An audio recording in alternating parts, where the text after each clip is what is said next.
The place this Thursday night, it was like watching a train wreck in slow motion.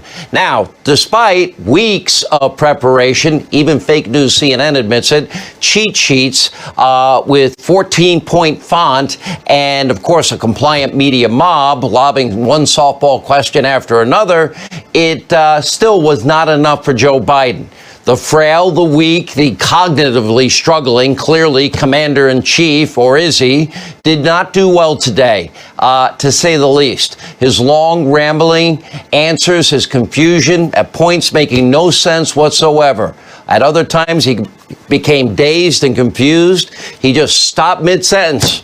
Stared into space, stared into the distance. Yeah, this is your president.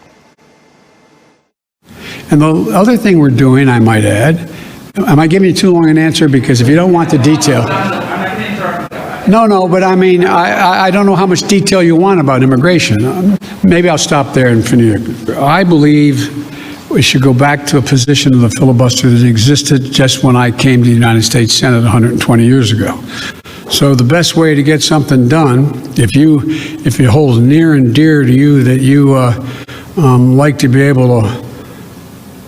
Anyway, we're going to get a lot done. It is the most pernicious thing. This makes Jim Crow look like Jim Eagle. I mean, this is gigantic, what they're trying to do. My predecessor. Oh, God, I miss him.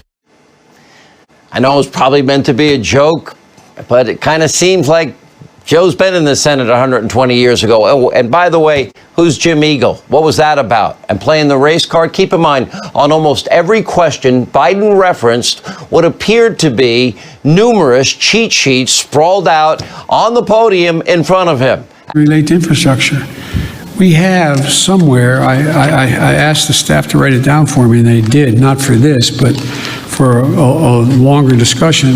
We have somewhere in terms of infrastructure, we rank 13th globally in infrastructure. Our enemies are watching. This is embarrassing. Have you ever seen an American president rely on a book of cheat sheets before to ever answer a simple question at softball questions about the crisis on the southern border? Biden, of course, took no responsibility and just blamed Donald Trump. And in doing so, he told one lie after another lie after another lie. Everything we're watching unfolding at the southern border can all be traced back to his decisions. He ended the stay in Mexico policy. He stopped border wall construction. He's the one that brought back catch and release. He's building the new cages, the plastic cages for kids that are on top of each other and now infecting 1,500 people. Take a look. 28% increase in children to the border in my administration. 31% in the last year in 2019 before the pandemic in the Trump administration. It happens every single solitary year.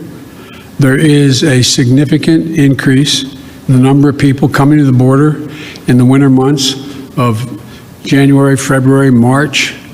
It happens every year. So we're building back up the capacity that should have been maintained and built upon that Trump dismantled. It's going to take time. Just like the lie that the wind caused Joe Biden to trip 3 times going up the stairs to Air Force One. What he just said is a lie. No, Joe, this does not happen every year. No, it's not seasonal, as you are claiming.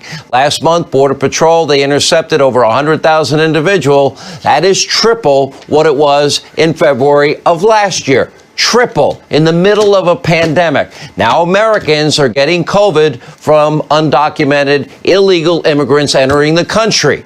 If they die, Joe, who do you blame? Thousands of migrants have tested positive for COVID-19. Many are then released into the United States. They haven't even been tested at all. I will commit when my plan very shortly is underway to let you have access to not just them, but to other facilities as well. How soon will journalists be able to have access to the facilities? We've obviously been allowed to be inside one. but we haven't seen the facilities in which children are packed together to really give the American people a chance to see that. Will you commit to transparency on this issue? I will commit to transparency, and as soon as I am in a position to be able to implement what we're doing right now, you'll have full access to everything once we get this thing moving. Okay, and just to be clear, how soon will that be, Mr. President? I don't know, to be clear. It's a run for re-election. Watch this. My plan is to run for re-election. That's my expectation.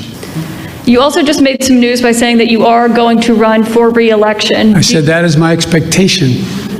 So is that a yes, that you are running for re-election? Look, I don't know where you guys come from, man. I've never been able to travel. I'm a great respecter of fate. I've never been able to plan 3.5 years ahead for certain. And if you do run, will Vice President Harris be on your ticket? I would fully expect that to be the case. She's doing a great job. She's a great partner.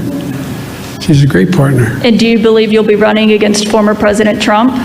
Oh, come on. I don't even think about it. I have no idea. Okay, there you have it. He won't even commit to a second term. I don't know. Is he going to make it through the first term? Less than 3 months into the job, and it appears he's already looking for a way out. By the way, who can blame him? Joe Biden, sad to say, is obviously not up for this job. It's just the facts. Now, even fake news avenue. Is it Vice President Harris? Is it Chief of Staff Ron Klain? Is it Schumer? Is it Pelosi? Is it Barack Obama? Is it Susan Rice? Because it's certainly not the frail, the weak, and the cognitively struggling guy that we all witnessed today. If Joe Biden's not capable of doing the job, he shouldn't be in the job. So much is at stake. Our enemies are watching.